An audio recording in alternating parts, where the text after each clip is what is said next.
Welcome to Death and Aliens, an in-depth look at horror and sci-fi TV from two friends who vaguely know what they're doing. I'm Courtney. I'm MK. And how are you?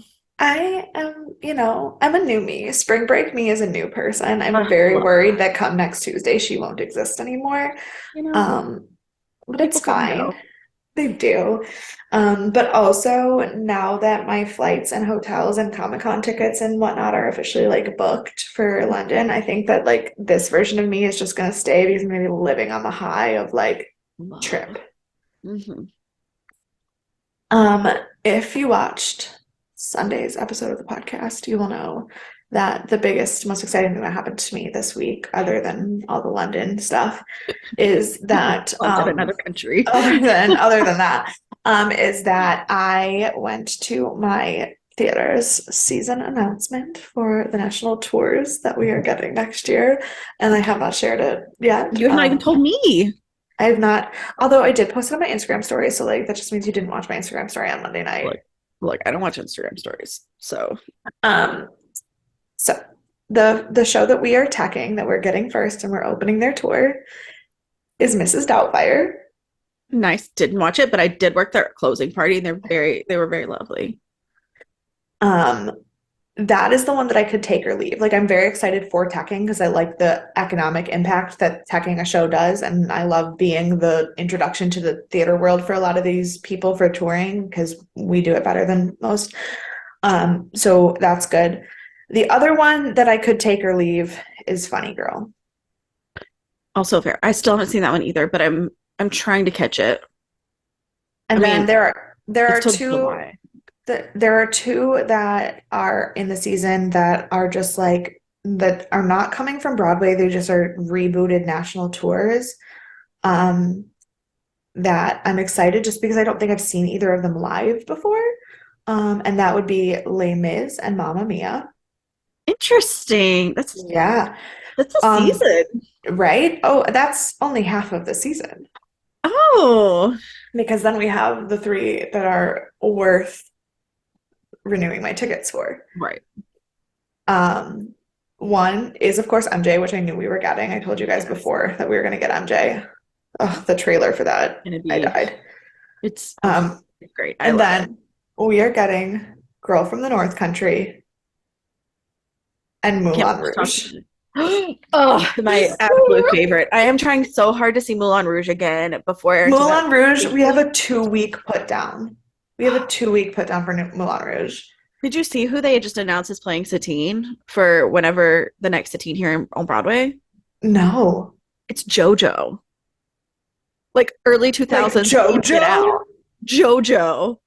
And Stop. so I'm She is like, an angel. she's coming in, I think, at the same time that Aaron Tveit is leaving. And so I'm Oh, like, okay. so I don't think I'm gonna get to see Aaron Tveit, which is a real bummer because I've been trying to see him for like what, like 7 years now? Right. How long has it been But on it's so Broadway? funny because we're getting Moulin Rouge and Les Mis, and I'm not getting Aaron Tveit. And I'm like, whatever, it's That's fine. true. But I'm happy to hold out because I don't know how that's gonna go. The Satine I saw was perfection. And that show is so good. Oh, it's just a show that just brings you joy. I'm so glad you're getting Moulin Rouge. I And Girl from North, am I want you to tell me what you think about it when it's over. okay. That is concerning. It's fine. It's fine.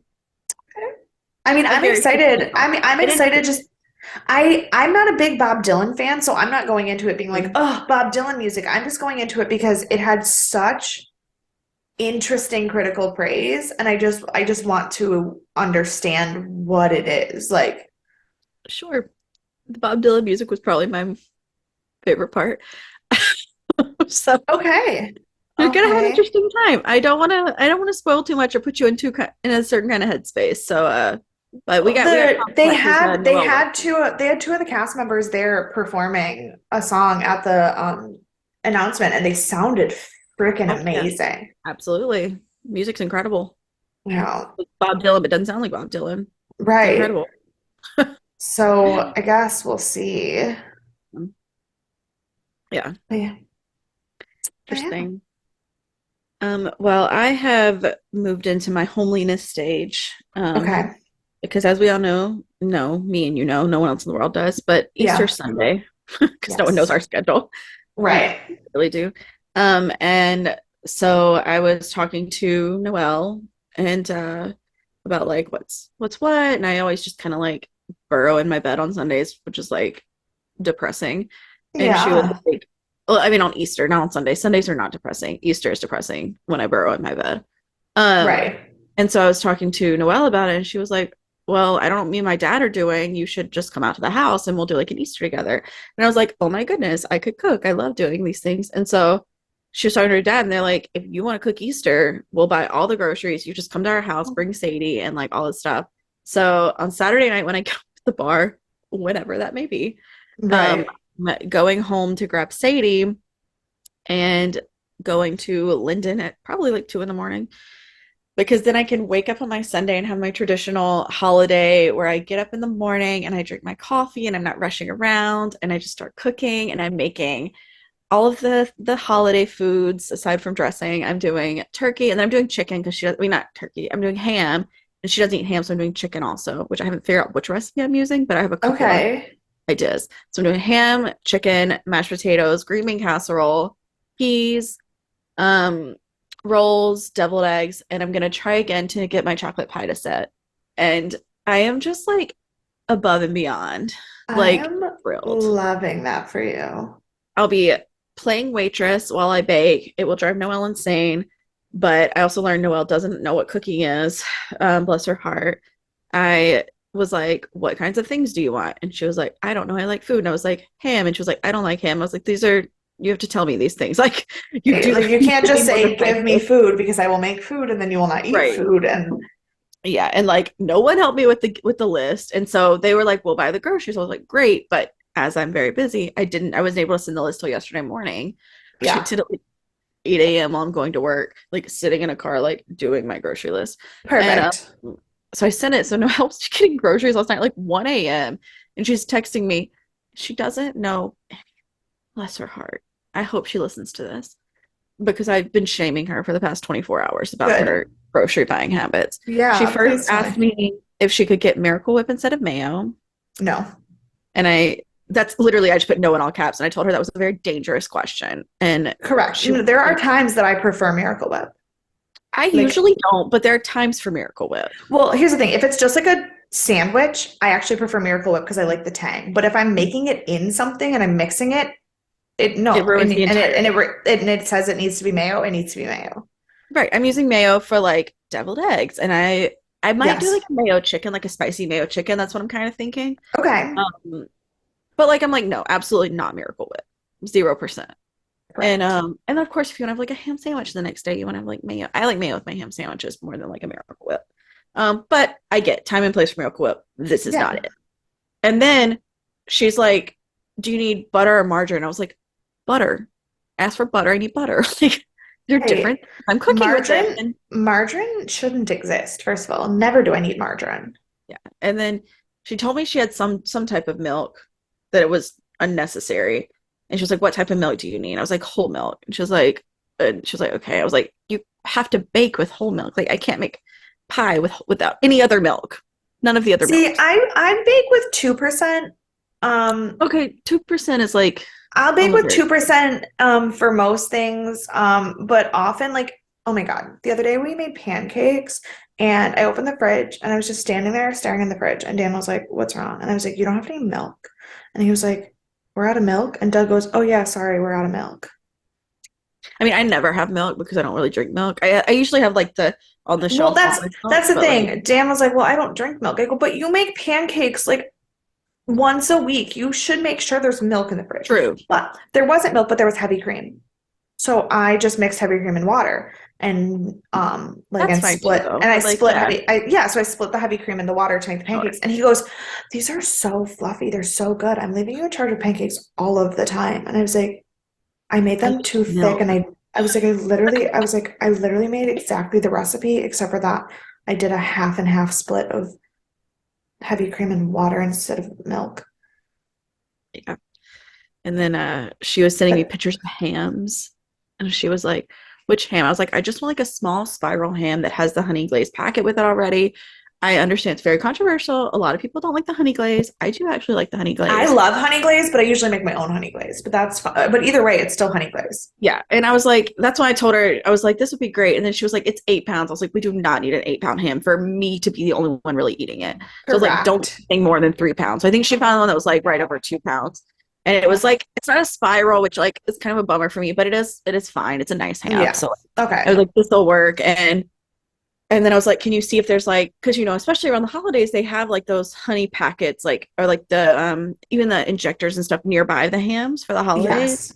And she went over to like the mesquite grill section and was like, this is a honey baked seasoning. And I was like, no, it's fine. I don't need that. It's fine. I'll do the ham. We're good. Thank you so much.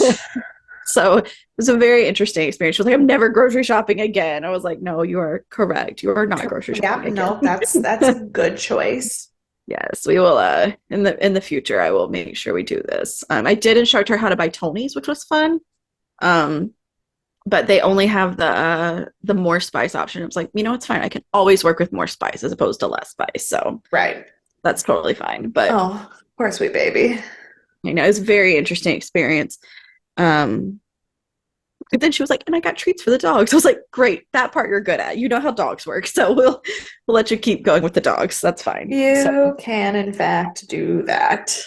yeah, so I'm very excited, but it was an experience getting Mhm. my ingredient list together because usually I just send it to my mom who buys everything because Yeah, she's grocery store and so she knows what things are too and taught me how to cook things, but it's fine. So it's great. I'm very excited Cool. about my cooking and I know I spiraled about like baking and stuff, but No, it's very it's totally exciting. fine. It's one of my It is favorite very things to exciting. do. And this episode does come out after Easter. The last episode, I literally wrote a note to myself to, in the Stargate episode, say Happy Easter because We it was very going to much come did. out on Easter, and I very much did not. No, it didn't happen. That's So fine. happy late Easter. So sorry. Happy late Easter. I was talking to Alberto about it last night. He was like, Conejo. And I was like, doesn't that just mean Robert, like rabbit? I was like, that's not Easter. He was like, it's about Easter. I was like, okay. Like, so we just say Conejo now, I guess. It's fine. Um, but on that note, with all of our happiness before we lose it all, please enlighten me spiritually. So back to my series of whatever person's birthday it is today is Oh, responsible for our right. spiritual quote. Today's April 7th. And today the spiritual quote of the day is coffee is a language of itself. Jackie Here, here. Chan. Here, here, Jackie Chan. Yes. Thanks, Cheers. Jackie. It's the only way I get through it in the world. Also, Pret a Manger does a really nice latte. I haven't Very had that nice. before. So, fun fact of the Um, day. my sister just texted me to see if we're almost done because I told her I'd be done by 12. That's not a thing that's going to Did you tell happen. her we're liars always? And we Always. do our best. It's fine. We'll be done before one though. No, no, no Yeah. question. We'll be done before one. So, um, on that note, are we ready to get in to Mary? Go. Yeah, sure. Excellent. I told Mary Kate all of my notes were done separately because I watched the show. I started watching it in the middle of the night, and then I started watching it again in between jobs. Yeah. And then I had like 20 minutes left. So when I got off last night at like 1 a.m., I sat and had like a beer while I did all my like starting notes and trivia and whatnot. And then I got home and watched the last 20 minutes of the show. So I am like, I did this all over the place, but I do think it's cohesive. So if I it's did it not, all in one sitting, and yeah, I have about a page of notes, um, none of which I'm probably actually going to say out loud. that's okay. I just don't have enough hours in a day. So I've created some new hours in my day. As necessary. Yeah. So for this week's movie time, we are doing because for the life of me, I cannot seem to leave anything regarding Psycho alone. I will never be done with it. We are doing American Psycho. Which, starring to be fair, Bidell. is not actually related to Psycho at It all. is not. And I have a whole spiel at the end about it, so please stay tuned. But um correct. But it has its tie-ins that are not actual tie-ins. Um it aired very ironically, which makes me think we might have to do like a Freaky Friday as opposed to a Thriller Thursday on April 14th of the year 2000, which is next Friday. That is next Friday. That's and Right? we've already Timing. known how I'm excited about next Friday because that's the Friday that the Last Kingdom movie comes out. Right. Like it's so kismet. It's so like Beautiful. Oh my gosh. And because this episode comes out on the the 13th. 13th. Right. Ah, so what you're I saying is I know. should fuck up and not release it on time. Maybe. I'm on the fence about it. Normally I would never tell you to not release on time, but like if it accidentally happened and it came out on the day it was released 23 years later, like Be the worst mistake I've ever made. right, right. So you'll get this episode a day next week. It was rated 7.6 out of 10, which is fair enough for me. Fair enough for me. Yeah.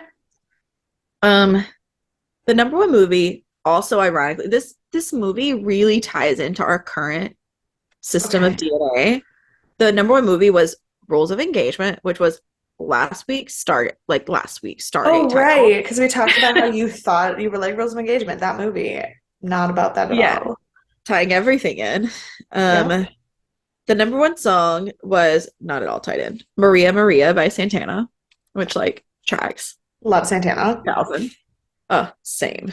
Um, the number one book was The Brethren by John Grisham. So we are 2000s So smack, 2000s. So smack dab. 2000s. It's a rom-com. It's Santana and John Grisham. Like we are living the 2000s. Absolutely. Everything that you could ever want for the 2000s. And then of course American Psycho, which also tracks. Also very 2000s.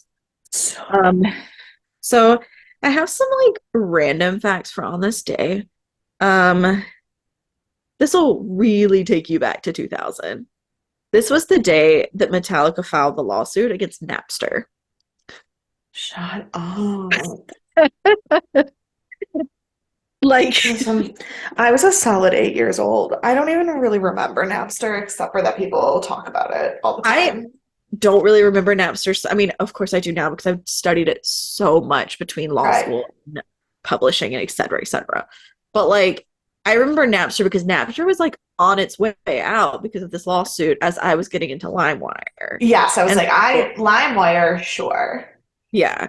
And so I also never got the hype of Napster because I was in LimeWire and the lawsuit was already filed by the time I started like burning CDs. But Yeah. yeah, so this was then. Um, Phil Katz what died today at 37 of alcoholism, and he was the creator of the zip file format. Like I am Okay. just here to bring you the most random things that I could ever bring you ever in your life today. Um at this time, in case you didn't already know, people are watching Dawson's Creek, Freaks and Yep. Geeks, Yep. Sabrina, and Malcolm in the Middle. We're playing The Sims and Pokemon Stadium, like Mm-hmm. very much my era. Yeah. Very much my era of time. All of my notes just went upside down. It's fine. It's fine. Okay, okay. Sorry. I this is off of my notepad paper from the bar. So it's Oh, like okay, good. and I meant to staple it and then didn't. So here we are. Um so the director was Mary Herron. And diving into Okay. this, I did not realize how connected the entire cast and crew were. Um, Oh because yeah. she was also one of the writers. Like she was one of the main. It was there were like three writers, and she was one of the two Yeah. screenwriters. Mm-hmm. Um, she's known for the notorious Betty Page, which I have never heard of, but apparently other people have in the world. I mean, But- I've heard of Betty Page, like the okay, person. yeah, but like this film, I've never heard of this film. No. Um, Alias Grace, which I haven't seen, but I have heard of it, and I Shot Andy Warhol. um, which are all interesting choices. And like she's done a lot with like TV and film like recently too, but these are the things she's known for.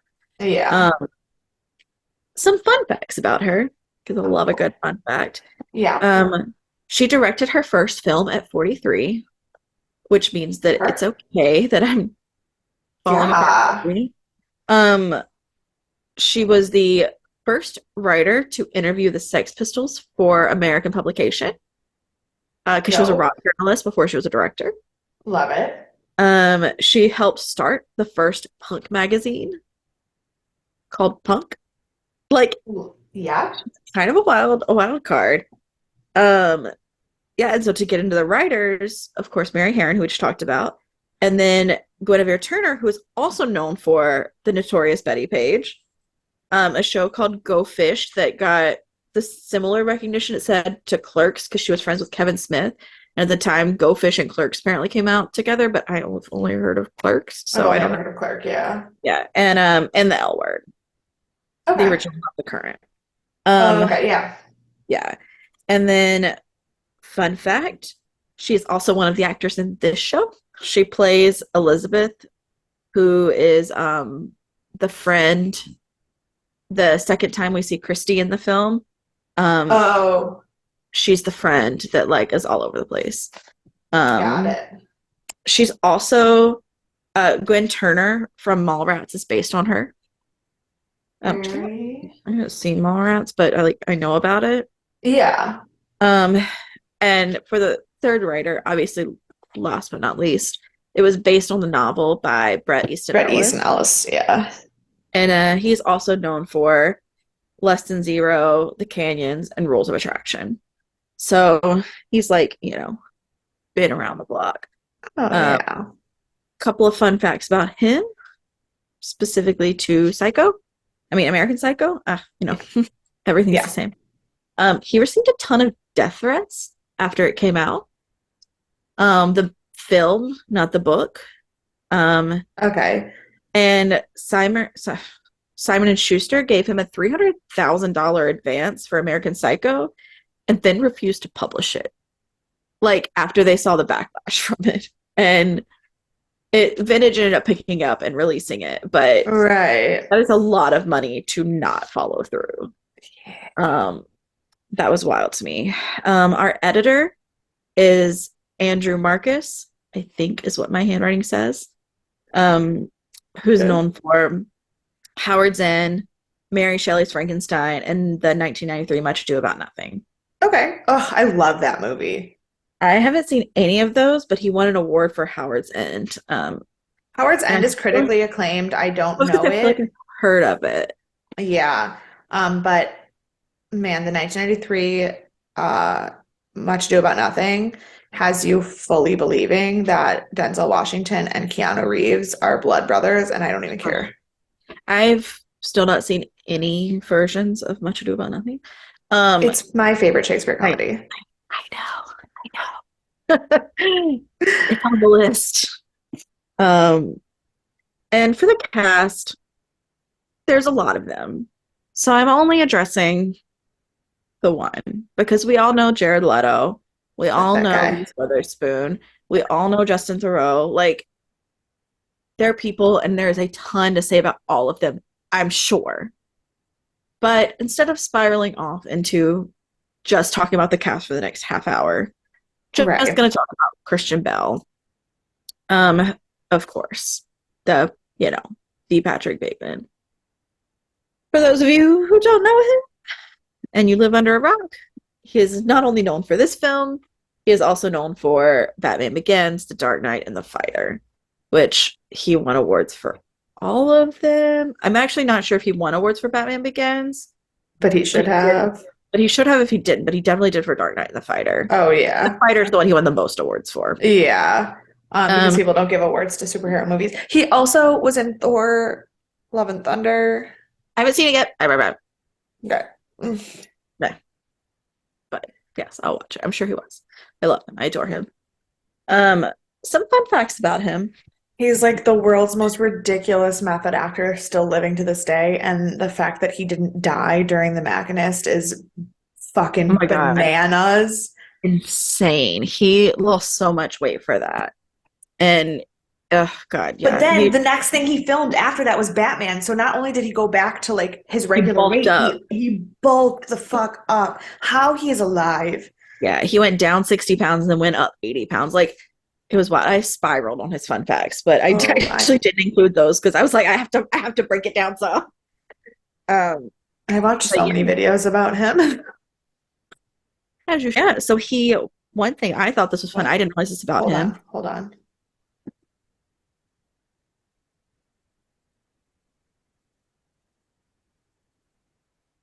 What's happening?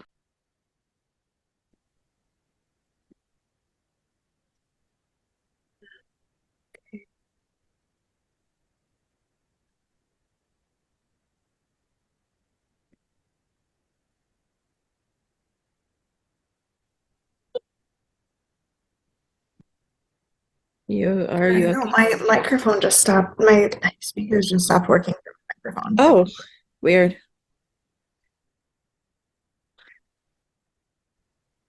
There we go. Okay, and so then it switched back to my regular speakers, but the regular speakers on this are not good. So, Right.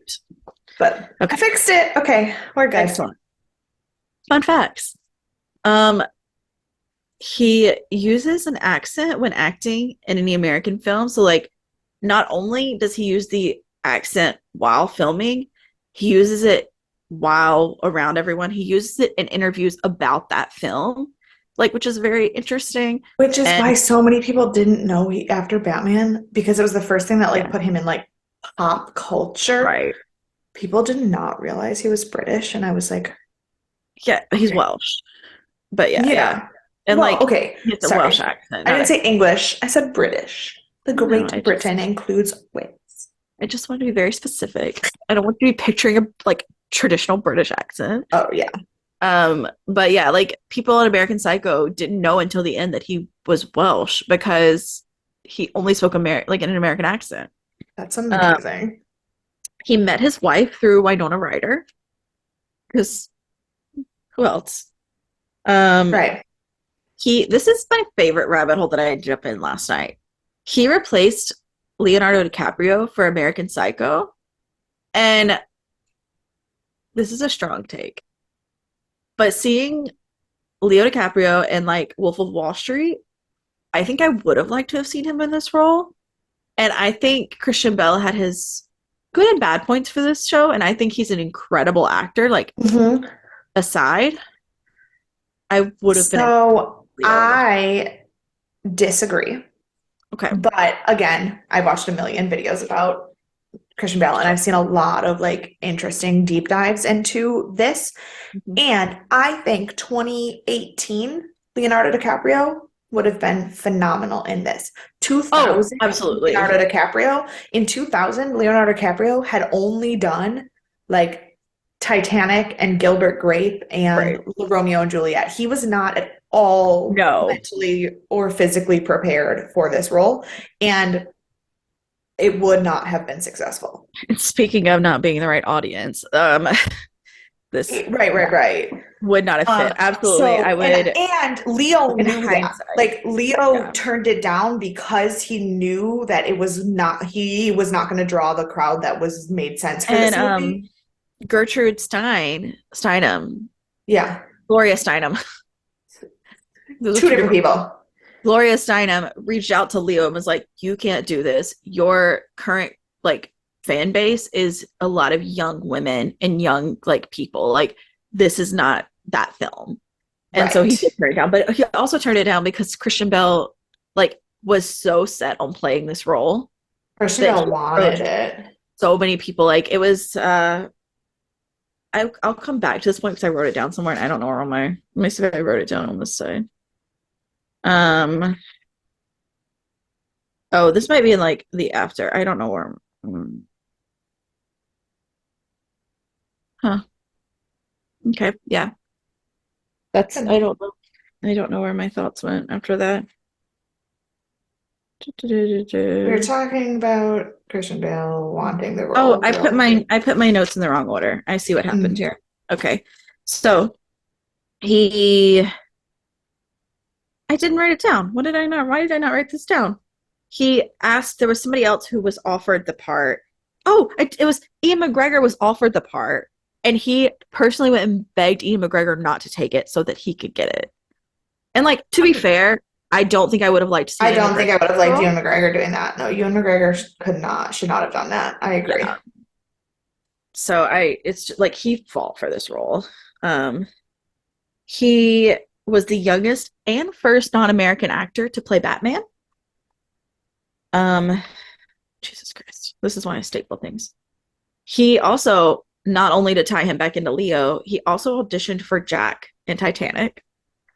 And like they have so many, which, and like thinking it through, these are not the people I would have expected to be in like the same casting room. Like, like I think, of course, Ben Affleck, Christian Bell, like all these people that have that like, I guess, deeper demeanor. And I guess if you were to do it, like if you're casting it today, I might could see Christian Hmm. Bell and Leo in the same room.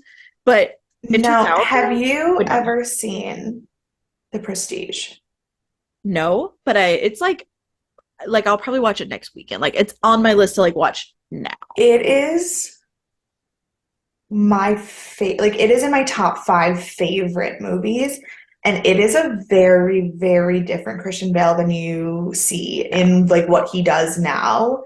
Yeah. And but because I have that in my like thing, I can see. I think Christian Bale, I think the reason he gets as much acclaim as he does, the reason he can do the things that he does in changing his weight and his voice and all of that is because he is quite literally one of the most brilliant people we have working right now. Absolutely. I I don't, I absolutely think think there's that. nothing he couldn't do. Even if you tell me this is a role he should play, off the top of my head, I might be like, eh, but he could do. Like, I don't think there's Yeah. anything he couldn't do. No, I I'm a absolutely agree. And I'm Noelle, a that's big one thing. Christian Bale girl. Yeah, she did say I think it's Prestige. It's the one that's the thriller that has a big twist somewhere in it. That is the Prestige, She yeah. said this is the only film that she didn't guess the twist before it happened. And so I'm very interested to watch it. Oh, Yeah, I like knowing that because I don't remember if I did the first time either, but I know I don't think I did. I think that's why the movies that I am so my three favorite no, my four favorite movies with like big twists in them. One is Inception. I don't really sure. know that that's a big twist, but it's a topic. Yeah. Shutter Island, The Prestige, and The Orphan. Of those three, Shutter Island is the only one that I figured out before the end. I was gonna say I did figure out Shutter Island before the end, and it is not in my top five for thrillers or top 10. But I think I maybe saw it after the hype died down and I missed the first wave of The it. wave of it. And Okay. maybe I would have liked it better if I watched it when it came out, but I watched it like last year for the first time. Oh no, It didn't hit the same for me. mm. Um, I yeah, think, and I actually think that might have been one of my problems with what we're watching today is that I've already seen enough about it without seeing it that I yeah. don't know if it hit the same. And I think that's very fair because I remember watching it and really enjoying it before and rewatching it and feeling very differently this time around. Um, so he was also born the same day as Olivia Colman, which is exciting. Love And that. my last fun fact, but certainly not my least fun fact, Mm. he was actually considered to play Norman Bates in the 1998 film before Vince Vaughn beat him out. Yeah, I haven't seen that one, but the idea I of haven't Vince either. Vaughn being Norman Bates is really Oh, something I can't no, I fathom. really got it. I really got to get on the like mid-modern Norman Bates movies because I haven't seen those. I've only seen the Anthony Perkins ones. I saw the first, second. Did I watch the third? Hmm. No, I don't think I watched the third one, but I saw the first and second. They were both Anthony Perkins. Or Yeah. Anthony Perkins was involved. No, it was in the second one too. And then of course I watched Bates. But like I really need to watch this like mid-range time and see Yeah. what's what. Um, so I have some scores here that I've pulled. Um, the Metacritic score is 64. This is my I need to pull up my pictures now because I have like things that I saved from it. In the midst of saving screenshots of things I needed from the grocery store. Where'd it go? This is, the one.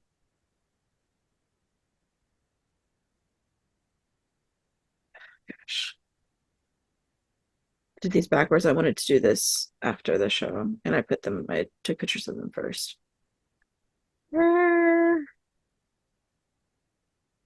maybe I didn't say it. Maybe I was just like, I'll just go back to IMDb for it. So the Roger Abert score was 75, and I wanted to read what he said about it. It's just one line that because it doesn't, spiral or anything. Yeah. Da, da, da, da. Of course, I forgot that's what I wanted to do, and therefore I have to pull it up again. Um, critic reviews. Go to the critic reviews. Okay. So I tried to pull like the bigger one. So for the Chicago Sun-Times, he said Christian Bale is heroic in the way he allows the character to leap joyfully into despicability. And I think that was I think that was a perfect description, first of all. And I think that was an interesting choice of the way it was done, which is something I'll get into more in the film. But then I have the Rotten Tomato scores. It had a tomato meter of 68% and an audience score of 85%. Now I have saved some reviews as well, but I think I'd like to save those for the end so I don't give anything away. So I think we'll come back to those, along with a few more trivia facts that I've pulled from the ether. Okay. So on that note, let's talk American Psycho. It is an interestingly done film, and I want to spearhead this conversation by saying everyone else watched it and was like, this is whack. It's way out of bounds. Like, it's so crazy. It's something we're not used to seeing. And they loved it because of the off the wallness. And I think that part was too campy for me. And I love campy. See, I didn't find it to be campy at all. I found it to be pretentious. I think it was pretentious, but I think that part I did appreciate because I think it was meant to be more of a satirical. It was. So, okay. Everything that I knew about this was that it was supposed to be satire. Mm-hmm. And I think it did the satire okay. It kind of teetered to me on the edge of being actual satire and kind of believing itself. Mm. And that's why I felt it was a little pretentious. But the thing that bothered me is that everything I've ever seen, like I said, I watch a million videos about Christian Bale, so I know everything about this movie. Everything that I've ever seen has acted as if this is the most cerebral, thought-provoking question of a movie.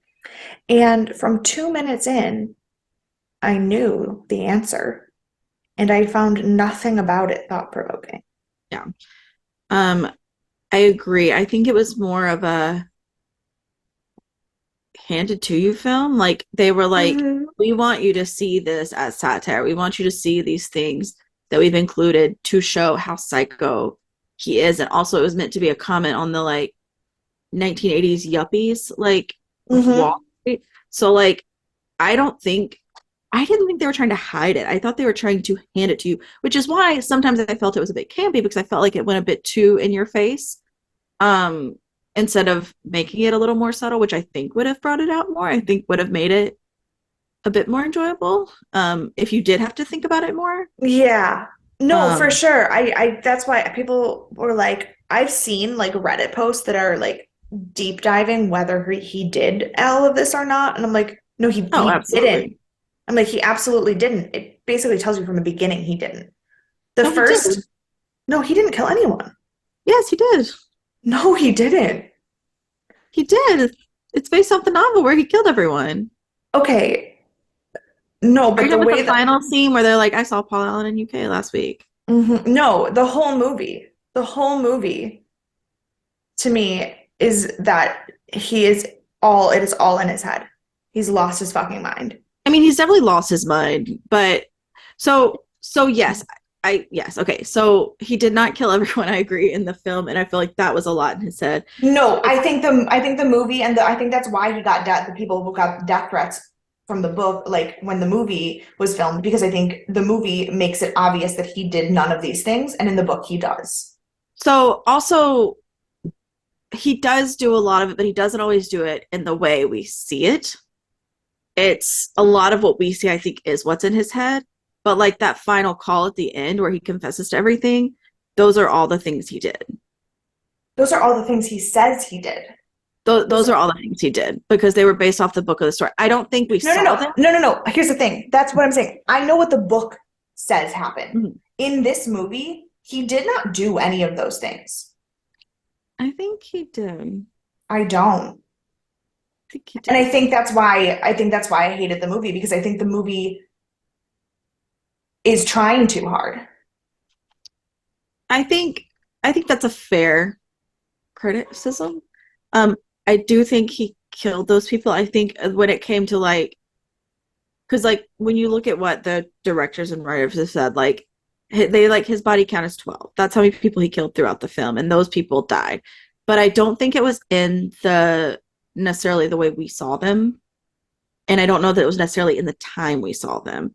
My thought more is that it was these were reflections of things that he had already done, and his mind spiraling off of that because I think, That's an interesting thought.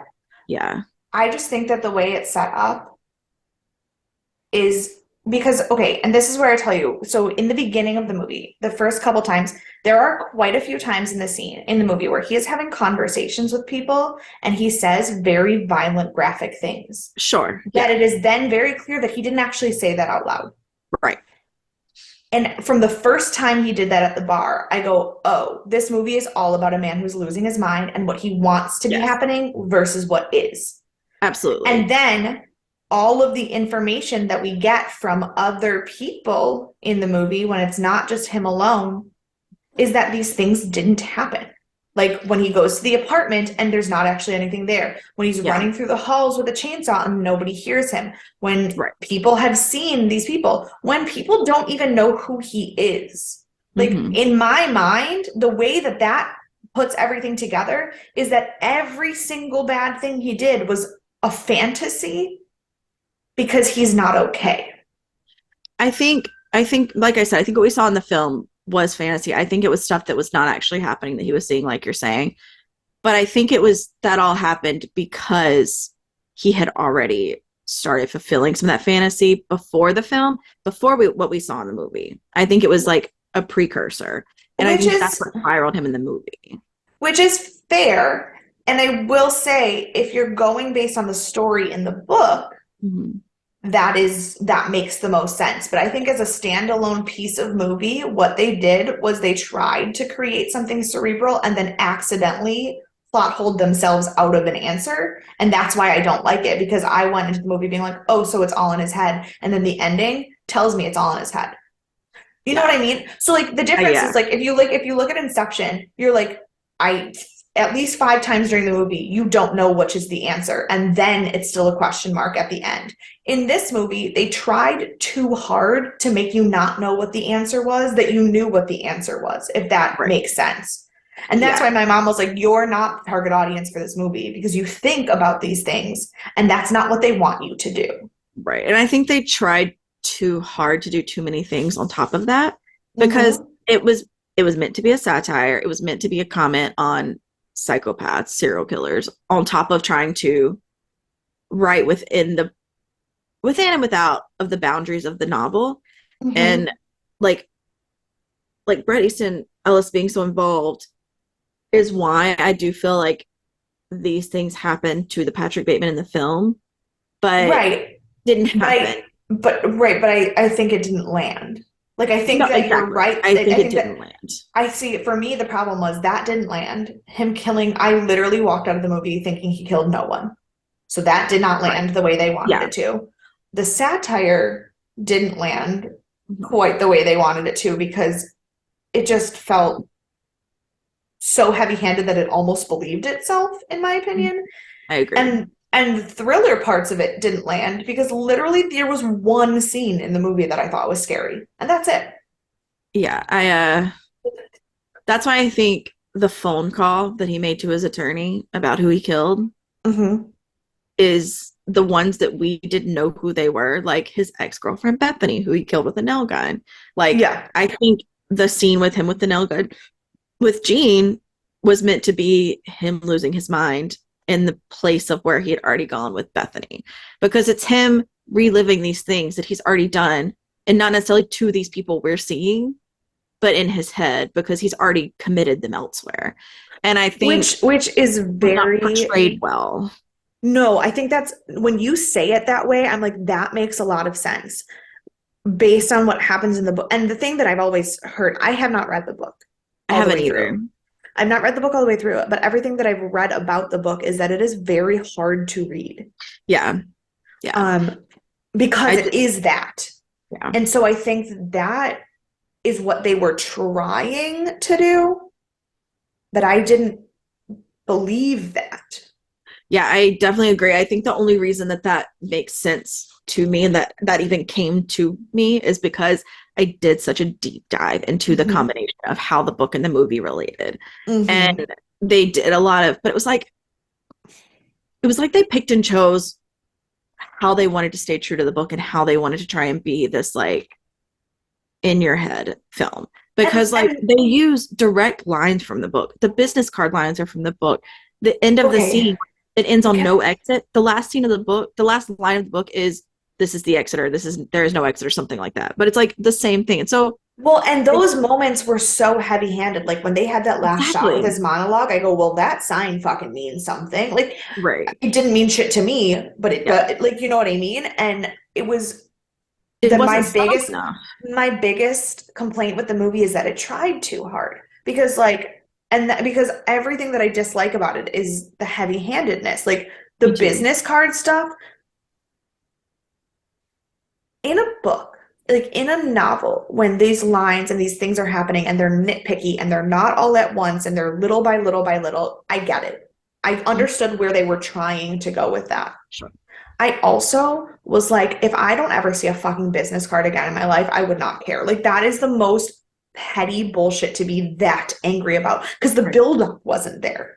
Yeah, I agree. The buildup was put in other places, and then they tried to use that as the like tool to push it forward. And I was like, this isn't, it's not hitting what you think it is. Yeah. And I think I watched it very differently than I did the first time, because the first time I watched it more for the satire. I watched it more for the feeling of campiness I got, that I felt like, because it was so heavy handed, is what made it feel more like a dark comedy as opposed to like a Well, and thriller. that's okay. And the dark comedy is what it is often sold as. And the only scene that I genuinely loved from beginning to end is Mhm. the Jared Leto death scene. Yeah, And to be fair, part of it is because I too would like to take an axe to Jared Leto's sure. face. Absolutely. Absolutely. But part of it is that him continuing to have this conversation about Huey Lewis in the news while buttoning his raincoat and using that like I'm a salesman voice and then Yeah. dancing while he kills him was brilliant. That Yes. whole And scene was fucking amazing. And if that level of satire had been the entire movie. consistent for the whole movie and it hadn't then tried to switch genres halfway through, I would have, because like even in the first even in the first scene where with the girls where Mhm. he's like ordering them on how to like have sex with each other while talking about Whitney Houston and Phil Yeah. Collins and like I'm just like I that was one movie. Yep. And then the like descent into madness, running around with the chainsaw, looking for dead bodies in the closet, cooking brains, like that was a different movie. A different movie. And I And the, and neither one of them was enough for me to like them. yeah. And that's the thing, is the music portion was not as big. It was not in the book. Like him being that obsessive with music, which makes me think, this is me speculating, Yeah. highly speculating, that the directors and writers and editors of this film were trying to tie it back to Psycho more than anything. And they were using the same like idea of like how Norman Bates goes off in his classical world, because there was even the moment where he was listening to like, it wasn't a classic song, but it was like a more classical song than like Whitney Houston, and Yeah. like in his phones, and then he has like this deep connection with the Huey Lewis and like all this stuff. And it's like that was such a big part of his character that again wasn't done super well, but that wasn't in the book. And it's like, were you trying to make him more Norman Bates than he is? Because he is not Norman Bates. They're Right. very different people, but that's what it felt like the writers wanted to do with it. Yeah, And it no. I didn't mean, and follow. like the now that we are actually dissecting it and I'm talking about it, the moments, the things that I liked about the movie were those things that definitely sat in the dark comedy. Like the Yes. opening credits were gorgeous. The Yeah. opening credits where the blood drips went in time with the music, but then it turned out they were actually just sauce. Like that was beautiful. The Jared Leto's death scene was amazing. Um, the the whole scene where for some like the beginning where for some reason he spent 20 minutes discussing his skincare routine was so stupid that I loved it. So like at this Because it point, also set up your expectations of him as like a straight psychopath, those people who are very calculated, and it like right. because And you're then seeing it in like this and then because then in the later scene when he's fighting with Christy and she kicks him in the face and he's like, not the not the face, you face. stupid bitch. I'm like these are like this had so much potential to Mhm. be because the book is I mean the book is much darker, but the book Yeah. is absolutely 100% social commentary. Yes, absolutely. And I And think that this really did have the potential to be one of the best satirical movies ever created, and it just and missed to the be mark. fair, it has a place in pop culture. Sure. Um It's a like good cult classic right. that, And yeah. like I it is fun. So, like I there's this little Oh girl gosh. that went to my school, and she's so sweet. She ended up leaving my school to go to a special school, like for her like motor function and issues that she was Mhm. having. But she's tiny little, like very, very undersized in terms of where she should be on her growth range. Tiny, tiny little 3-year-old who is Right. absolutely insane. Over the summer, we were doing science camp and we were outside making paint bubbles where like you mixed paint Mhm. into the bubble and then you blew it to like make pops on the paper. But she was 3 and tiny and just going crazy with paint and she ended up like blowing red paint and it popped all over her face and she straight up looked like Patrick Bateman That's the so after the funny. Jared Leto Killing scene. Paul And Allen. then I just Oh, go, "Oh, Madison, what's all over your face?" And she smiled the biggest, creepiest, wide-eyed smile. And I was like, that is literally she was Patrick Bateman in that moment. that's And so funny. so like that and when I saw it, that was the image that came to my mind because the image of him from that scene is so permeating into our culture. Absolutely. But I don't think that the movie as a whole lands the way any one individual scene in the movie lands. And I think that's because, which is the next thing I'm going to get into, I think it tries to pull from too many other pop culture things to make it like the pop culture icon, and none of it goes together or hits because the chainsaw scene only made me think of The Shining. Like it was, but also it was meant to be like you see these true crime elements that they include in it too. So in that same scene, when she's running down the hall, all I could think about was Kitty Genovese. Like she's going to all the apartments and nobody's listening, and so it's like that's what's happening here. And then you have the staircase from The Shining. Basically, I mean, obviously they're very different staircases, but it's the same scene where Yeah. they're from The Shining. You're chasing it with an axe, running downstairs, and it's like you have all of this stuff. He brings up, Ted Bundy, and no one knows who Ted Bundy is, and he brings up Ed Gein, and no one. I'm like, Okay, first of all, that's not the true. scene where he's like talking about what Ed Gein said about women and then laughing and everyone's staring at him like he's a psychopath. I was like, "Oh, that's me." Also, fun fact about that scene, I do have it for later, but I'll tell you now. It was not Ed Gein who said that; it was Ed Kemper. That makes sense. That makes And way more yeah, sense. That makes right. way more sense. And like for someone, and that's it's little details that like that make me think they just kind of threw this movie together with pieces they wanted to put in there, and it didn't make a puzzle. Like they didn't put the research behind it because Correct. that's an easy fix. That's an easy Yeah. thing to catch. Right. And like all of the stuff, the things they fought with the most, based on what I've seen, getting music rights, that was the most expensive part of the film, which tracks, I mean, of course. And then the they had this branding issue they fought with through the whole thing because in the Mm, book it says don't touch my Rolex. And so they used that exact scene, but then Rolex didn't approve. Like they said anyone could wear a Rolex in the film except Patrick Bateman. And so they had to change to don't touch my watch. It's like, well then just don't use that scene. Like why are we fighting so hard to put this specific scene in here that's unnecessary? And like he wore certain clothes and like obviously different types of suits, but then those brands wouldn't allow Patrick yeah. Bateman to wear their suits. And so it's like you focused on so many of the things that you couldn't use when I haven't read the book, but I'm sure there were other things you could have used that would have made it flow more easily and wouldn't have been such a headache, and you could have focused on the writing and the direction and the editing and like the storyline as opposed to fighting all these like unnecessary battles to create this film that's just mishmash. And it was Mhm.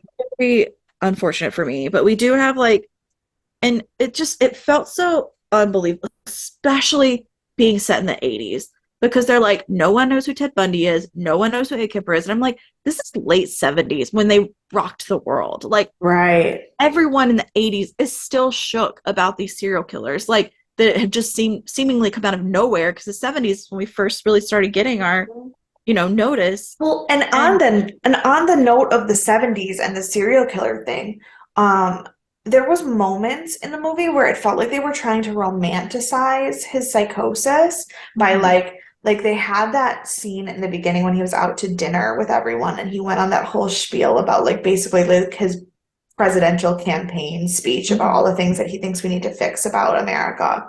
yeah, And everyone was like swooning over him. And it was like, he's just like, it had like this element of being like, he really is a good person, but underneath it all, there's something dark. Like, and that just felt wrong. it Because did. And it then, was because then it didn't last. Like, you right, don't like him. that wasn't necessary. I don't understand people who watch this movie and like him. Like, my Mhm. ex, my most recent ex, so you will know who I'm talking about. Anyone Yes. else who listens to this who actually knows my life will know who I'm talking about. His Twitter handle name is Patrick Bateman. And I'm like, that should have told me in that moment everything I needed to know about him as a person and why we would never work out. Because I don't find anything redeeming about that character. Yeah, I absolutely agree. And I think, and he wasn't meant to be redeeming. Like, I mean, the entire time there was nothing that was meant to be redeeming about him. I mean, especially in the film too. But Hmm. like, it felt like, and in the end, not quite in the end, but when they started talking, he makes these like offhand comments all the time. And he's like, going to have lunch with Cliff Huxtable. And I was like, when I heard that, I was like, are we just watching a parody of the book? Like, Yeah. that's what it almost felt like to me because it was so ridiculous in senses Mhm. that it was Yeah. like, why did you make all these choices that made it worse? And I understand they did have to remove some scenes because of rating. They wanted to stay with an R rating as opposed to NC-17. And they And did get a lot of flack for the rating. uncut extended version does exist, but Mhm. it wasn't free to watch, so I didn't watch it. Sure. And also like, but also those scenes in this film would feel gratuitous, I think. I don't think that Agreed. they would have, I think you had to leave them out to like even make this film almost Yeah. feel like a film. Yeah. Um, because it was too much. And there were so many scenes that were like when he's dragging the body through the hotel and there's like a trail of blood. And it's like, no, he's so meticulous. Like there would not be a trail of blood for him pulling like obviously that's in his head because nobody's seeing it, nothing, no one's reacting. But like it Yeah. even in his Well, head, there shouldn't be a trail of blood. and then his character is not only inconsistent in the reasons it's supposed to be inconsistent, Mhm. his character is also inconsistent in things that don't make sense. Like in the very first scene, he is actively yelling at his other yuppie friends for being anti-Semitic. Hmm. And then later, when he's talking to William Dafoe's character, like the cop character, he says he doesn't like Huey Lewis because he's too black sounding.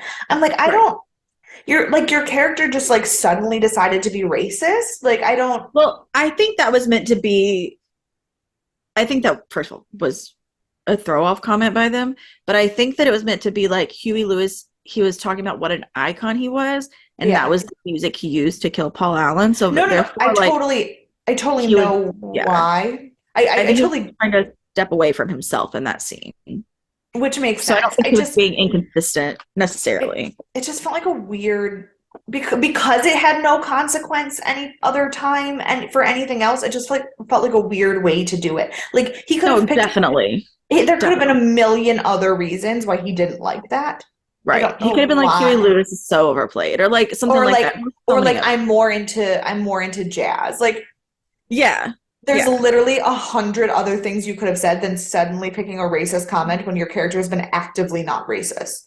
Yeah. And like where he goes from like even the musical choices don't make sense. He goes from Huey Lewis, and then there's like Whitney Houston, which fine, that makes sense. But then he goes to Lady in Red. Like this is not the same Well, and then he also has killing that music whole weird speech where he like thinks that with Phil Phil Collins. Collins, outside of Genesis, is overrated and that he's better in the band. But then he's also listening to Robert Palmer's new album, and Robert Palmer and Phil Collins have a very similar like vibe to them. Yeah. Like not the same, but like, and I was just I don't.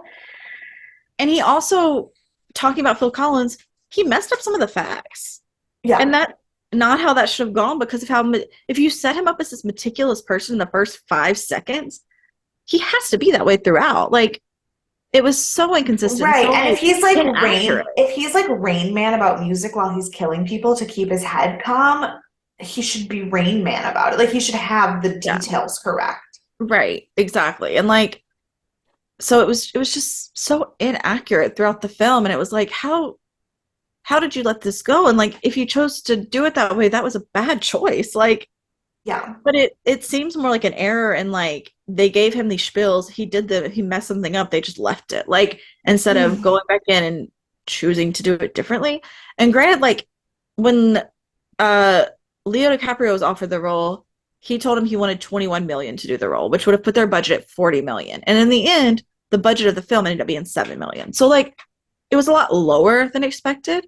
And like even so, like if it was 21 million to 40, that would have left 19 million dollars for like filming without Christian Bale's payout, and it was in 7 million total. So like I also don't know what they cut in production, but they made bad choices in handling this film and how they like wrote it into the story and like produced it and directed it. And I don't Yeah. think people are bad directors or editors. Like I've seen the other stuff they've done, and it's really, I'm sure it's really well done. But like, and if, even in Christian Bale is a great actor, so I don't think it's him and his acting. It's just this movie. They made a lot of choices that didn't make any sense. Yeah. I would have to agree. And like and then you have these like almost subtle references to serial killers that are like, oh, that was nice. I had to think about it. Like, you have the cannibalism that refers to Jeffrey Dahmer, which was a huge part of the book apparently. And it's like, but they don't tell you like it's Jeffrey Dahmer, where they're telling you it's Ed Gein when it's Ed Kemper. He's talking about Ted Bundy. That scene he doesn't. You have the writing on the wall in blood, which is obviously a Charles Manson reference, and like Yeah. I have these other like subtle references. So it's like you're capable of being a bit more subtle and still hitting Correct. hard, and you actively choose not to. And I won't ever understand the choices they make. Um, and then like the mistress's husband being in love with him was like such an unnecessary scene. Like, why did that even happen? And he Yeah, made that this whole was thing about like everyone on Wall Street is on cocaine and gay, which probably, but like then we didn't do anything else with it except this guy's in love with him now. And it's like yeah. they're just Right. making offhand comments every scene that don't connect to anything. Correct. It was like, here's all the things we want to comment on, but we don't have enough time to do that and Mhm. make a horror movie. So, like, we're going to drop them all in so that you talk about it, but not follow through. Yeah.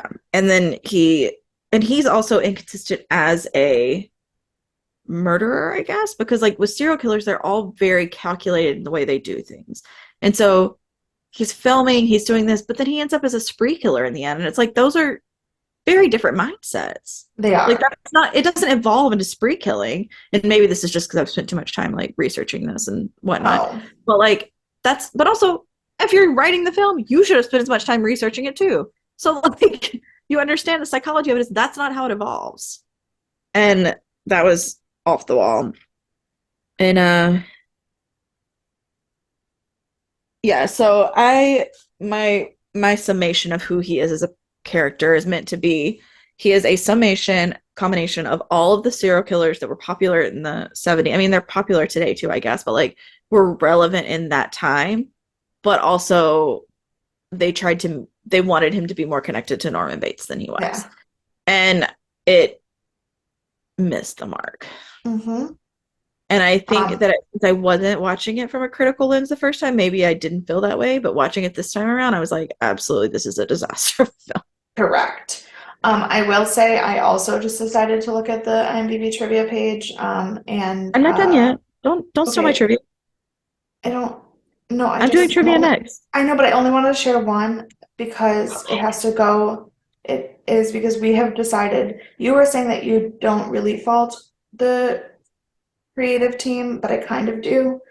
I Um, think I'm on the line on that, but yeah, I did say that. but I think I'm on the my line. favorite scene in the movie we've talked about is the Hmm. death scene and the Jared Leto's death scene.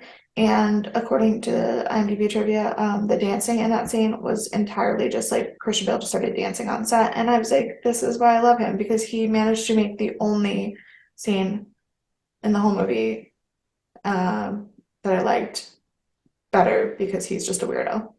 Yeah, yeah, that's true. I wasn't gonna read that one. That's okay. But I absolutely agree.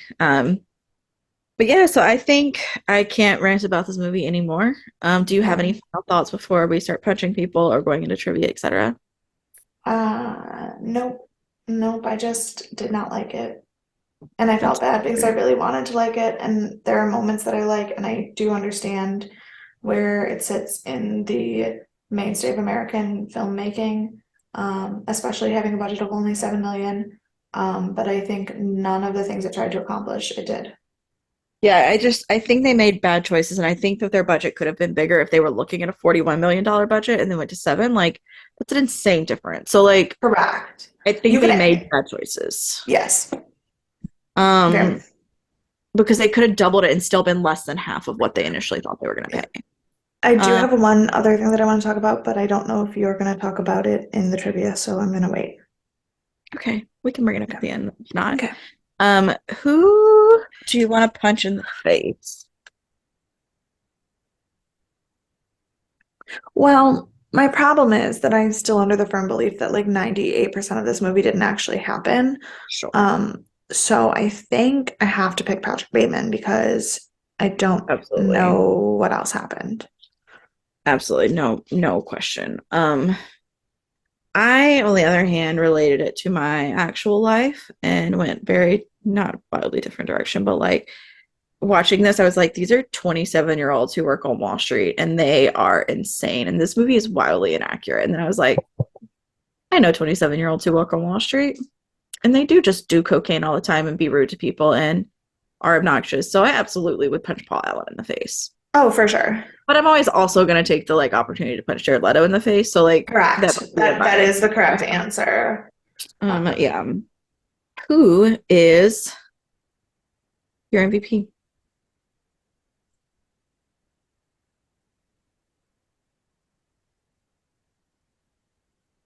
Was there any character in this movie that I liked? No, not one. Um, I'm gonna go ahead and give it to the police detective. Willem Um, Dafoe. because the day before I watched this movie, I watched John Wick, Okay, I haven't watched John Wick yet, but and through the entirety of John Wick, I just kept calling him Norman Osborn because I refused to believe that he was anything other than like Norman the Osborn. Green Goblin, yeah. But in this movie, he managed to be so submissive a character, despite being an authority figure, that I forgot he was Norman Osborn, so I will give him my MVP. I love that. I love that for you. I he was on my list of I would give him the MVP. But it's also because I went a bit farther into his acting. Like for this, he was only in 3 scenes in this film, and Heron told him to do each one differently. And while in the film it made it very inconsistent and unnecessary, I liked that he did accomplish what he was asked. Yeah. We wanted him in one scene to completely act like he was guilty and put that towards him. And then in another scene to completely act like he had no belief that Patrick did anything at all. He was completely innocent. And then one where he was like more on the fence about it, where he was actually like Which interviewing. I did actually get that vibe. So Yes, he did what he was trying to do. I think it doesn't make any sense. I agree. That's what I'm saying. It's like Um, I think it's terrible sense, but I think he nailed it, which is why I agree he was correct. a good pick for MVP. Um, my MVP is gonna be Evelyn, who's played by Reese Witherspoon, simply because I don't know how she lived as long as she did. So, like, kudos to her for staying alive because I truly thought he would have killed her from the moment he met her. Right. So that's my MVP. Love it. Um, I'll read a couple more reviews, like people reviews, before I get into. I only have a couple, not a ton, before we get into the end. Sure. So I only did 10 out of 10, 1 out of 1, or 1 out of Okay. 10. 10 out of 10, not my kind of film. Which, Why would first of all, you it's like, rate it 10 stars and then say that? right, yes, that was my question. I personally didn't like this film because maybe I don't understand the film or didn't read the book. There's a lot of exclamation points, by the way, throughout this whole thing. Many scenes was not that important. Only the climax scene attracted me. Christian Bale and his versatility is a non-human thing for sure. They should show the deaths more than Bateman when he kills. Although I didn't like the screenplay, but the story was good. Sorry, what? Correct. Correct. That was also my response. I was like, great. This is what I'm going to read on the podcast because Good. nothing makes sense. Yeah. Um, 10 out of 10. Business card. It doesn't matter who you are. The important thing is your business card. That's the review. My last 10 out of 10. He is literally me. He is literally me, especially when he kills Paul Allen. I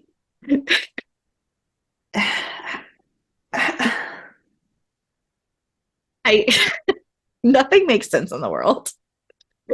And I'm hopefully just making it make less sense because that's what I feel like's happening. I felt like I was in a fever dream reading these. I'm like sitting at the bar drinking my beer, and I was like, "What is happening? Who are these people? Is he an actual killer?" Like, confused. I'm just confused why those are 10 out of 10 ratings. so I don't know. I don't have answers for you. I mean, also, I'm concerned that that man killed people. Like that, let's be clear. Right. I am Sure. also concerned about that. yeah. So now we're in the 1 out of 10s, which I only have a couple Okay. now. If I could give this 0, I would. Didn't make sense from start to finish. Have no idea why it has such a high rating. Boring and poor acting. Wouldn't recommend. And I was All like, right. okay, harsh, but So, okay. I don't think I think I'd give it more than one. I don't think the acting was bad, but I agree with No, everything else you just said. right. I think the acting choices are bad. I don't think that was the actor's choice. Um, this is just the title. I didn't read because it was a longer review. One Yeah. out of 10. Whatever. Let me go get some pizza. Did you do the laundry? Good. That's yeah. I'm gonna read you a couple of one goof. I have one goof, it seems. At around 4 minutes in, when Patrick tries to order drinks at the tunnel bar, he asks for 2 Stoli on the rocks, and they absolutely give him 2 Stoli straight up, no ice. And I was like, this is again very easy thing to fix that just like wasn't. Correct. And I'm like, okay, that's fine. And then, oh, I meant to say this one in the very beginning when I was doing the critic scores. But 56 years ago today, in 1967, new and unknown film critic Roger Ebert published his first review for the Chicago Sun-Times and became the first film critic to win the Pulitzer Prize for Criticism in 1975. We give that 2 thumbs up. I love that you Fine. try so hard to be fancy and call him Roger Ebert when it's Is literally it Ebert? Ebert. Ugh. Yeah. I do that with our. We have a company that's Devon Music, and I keep calling it Devon Music, and it's not. It's absolutely No, not. no, it's Ebert and Roper are like, but Interesting. you're like, oh, they work in film and it's probably fancy. I just assume they're foreign. I assume they're not from here half the time. So I'm like, um, yeah. So now my last but not least portion is the trivia because I like to end on a high note, which there were not many. Um, that whenever so Christian Bale chose to do his acting based on an interview or like a scene he saw with Tom Cruise on the late night show because he referred to him as that he had this very intense oh my gosh, what does that say? This very intense friendliness with nothing behind the eyes. It was like Um, that tracks. But that's how uh, he created the character for Patrick Bateman. yeah, friendliness is the correct word.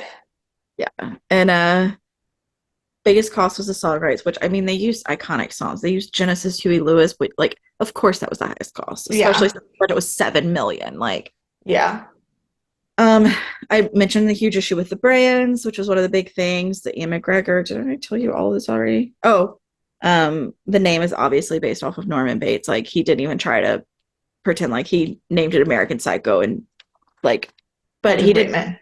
yeah, he didn't change the like he didn't try to like steal the character of Norman Bates, but he did absolutely do it as an homage for the name and the title.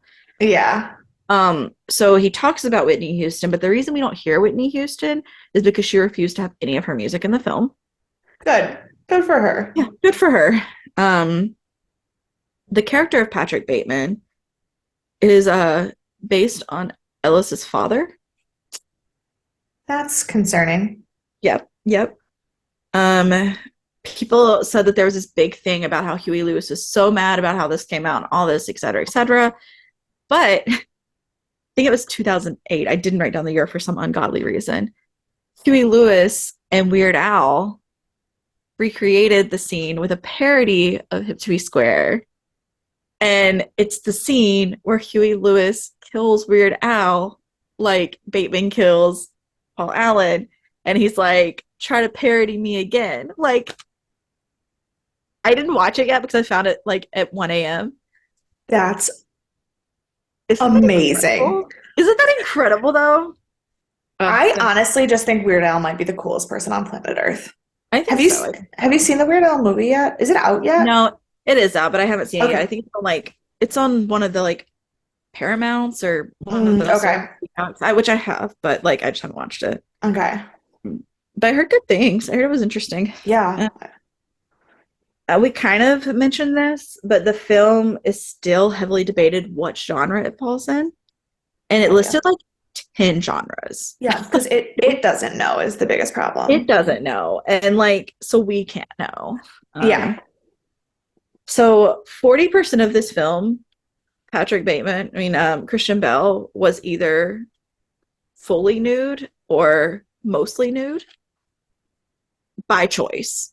Like he was happily not wearing clothes most of the film. Remember when I said that the fact that he killed Jared Leto was my favorite part of the movie? You That's only lied. partially true. It's my favorite scene.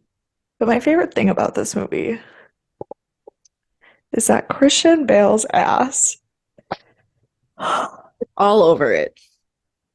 which actually falls into the piece of trivia that I wanted to share that if it wasn't on that I didn't know if it would be on your list or not. But when they filmed the shower scene, every woman on set Yep, I didn't share that. gathered around to look at his ass. And I was like to the point where I literally texted Dan to apologize while watching the movie yesterday because It's so funny. Um, I can't with these people. And I have one last trivia fact for you before we make our big announcement. Um, okay. I have my, my 100 American horror films, and it's in here. I Yeah. wanted to see if there's anything I hadn't seen because I forgot about it till just now. It's Yeah. not through it. My last fun fact, which may be my favorite fun fact, is for the audition for Patrick Bateman. Christian Bell was made to audition by singing an a cappella version of Hip to Be Square without missing any words. And so this man did an a cappella audition of Hip to Be Square and nailed every word in the song. Fucking love him. I love Christian Bale. And I want to say the casting director was like, you have to be this specific, and then nothing else in the movie was that specific. But great for casting. Great job, casting director. Yes. Um, yeah, do you have any thoughts, feelings, concerns about this film before we move forward? No, I think as long as everyone knows that I hated the movie, but I love Christian Bale's ass, I my point will have gotten across. I think that happened. I think you Okay, got your but point across. Um, fantastic. we do not we do not dislike Christian Bell by any means. We love him dearly. This just film was unfortunately kind of a disappointment. I wanted it to be our send off to Norman, and it wasn't, but it's It was fine. not. But at this Speaking of point, a send off to Norman, though, I do have to say, my sister did not watch Psycho when we watched it on the podcast. But then when we finished Bates Motel, she was like, oh, fine, I guess I will actually watch it. absolutely, and then she can go listen to the podcast. But then she did not like the movie, but she thinks it's because the show ruined it for her. I think that's fair. I think you have to have an appreciation for the movie first before you Yeah, yeah. I think that's very true of like originals and remakes. That's why I always want to watch the original first. yeah. Um, yeah. Well, and So also like horror made in 2017 versus horror made in 1967. Like you're talking about right, very different. exactly. Yeah. But on that note, we are unfortunately leaving behind our Bates family, including love of my life, Dylan. I was at the bar the other night. Sorry, side note. I was at the bar the other night. It was like 3:30 in the morning, so I got off super late, and I almost texted you, but I wanted to send you a picture. I couldn't get a picture because I was very tired. Yeah. And I look up, and Max Terrio is just on the screen at 3 in the morning while I'm sitting at the bar drinking my after work beer, and I was like, Oh, silting with wow. all. But I just stared at him. Everyone had to have thought I was crazy at the bar because I just stared at him and drank my beer. Like I was, Yeah. so anyways, so bye, Freddie, Vera, Max, And Nestor, Nestor. and Olivia. Yes. We love you. It's been a real fun time. And for a bit of a twist, we're going to be doing in between show seasons. And so before we announce our next big show, we are going to do our first ever, what has been constantly asked for, Miniseries. mini series, which will be the first season of American Horror Story. So buckle up, Buttercups. We're going to the Winchester house and we are deep diving. Mary Kate has never watched American Horror Story. I've watched it twice and I am so ready to like rock and roll in this adventure. And we'll probably end up doing one season a year based on how the other shows go because we'll have shows Yeah. that are 3 to 5 seasons probably, and that'll be Yeah. the year. But that's how we're going to tackle American Horror Story since it's still ongoing and because it's more anthology based, and I Yeah. couldn't be more excited. So it's going to be a good one. We're getting ready to talk with Dylan McDermott. We're going to meet Vera's younger sister, who is going to be in the first season. We have oh my god, what is his name? Why have I forgotten his name? You would Evan know his Peters. Evan Peters. With Evan Peters, and it is just gonna be a riot. And I cannot wait. I cannot wait to hear your thoughts. I cannot wait to deep dive into this and do as much research as I want, see what everyone's saying. I'm gonna lose my mind. So stay tuned for our first American Horror Story Thriller Thursday, coming up a week from today, a weekish if this comes out on Friday. And Yeah. buckle up, and then we'll start discussing and pitching ideas for our next season. Woohoo. So, as always, You can email us at deathandaliens@gmail.com. We don't really want to talk about American Psycho, so email us about all these other things I've mentioned. Um, Right. you can find us on all the social media at Death and Aliens. You can find me at CE Cloud 13. And you can follow me everywhere at EMKAY_superstar. And join us on Sunday for our wonderful Sci-Fi Sunday, which is going to be great and not at all disappointing like American Psycho was. So, No, and in fact, it's one of the few times in the show where something that we talked about a long time ago actually gets resolved. oh, so exciting. Cannot wait. Yeah. Only going up from here. So, come on this ride with us. We're going to have a great time. And All we'll see you right. later. Bye.